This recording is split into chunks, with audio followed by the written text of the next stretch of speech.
Book 1, Chapter 5 of A Tale of Two Cities is called The Wine Shop.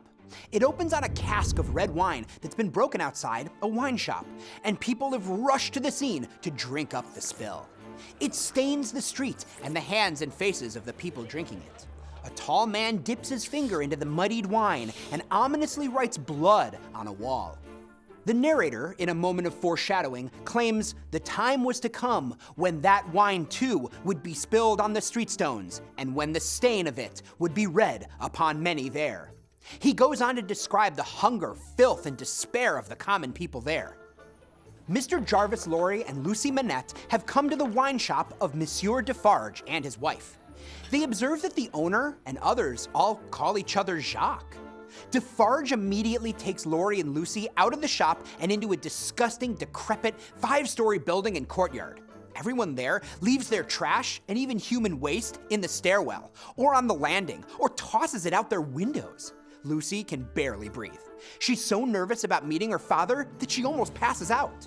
When Lorry asks if Defarge is making a show of him for a few idling Jacques, Monsieur Defarge says he shows the doctor to people for whom it will do some good. And because Lorry is English, he wouldn't understand. He clears the men away, pulls out a key, and opens the door. Lucy is terrified.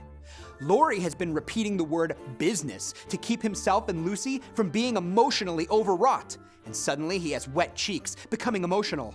When they open the door, there is Dr. Manette, making shoes. In this chapter, the reader is introduced to Monsieur and Madame Defarge, the owners of the wine shop.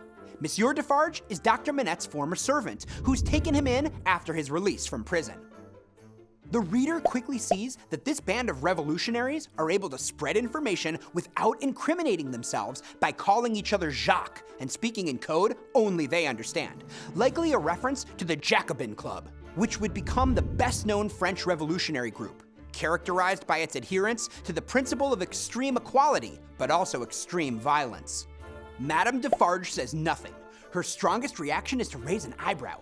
She just keeps watching and knitting, but remains a noticeable presence.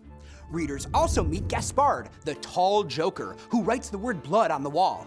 All too soon, Gaspard will have his own encounter with blood and become an early casualty of the class war in France. The poverty and terrible conditions of the peasants are described right down to the smells, so the reader gains an understanding of what it's like to be poor in 18th century France before the Revolution, and why, later in the novel, these same people turn to violence in their revolt against the aristocracy. Because Dr. Manette was in prison and seems like he's a hero with these commoners, readers may infer he was imprisoned by this very villainous aristocracy.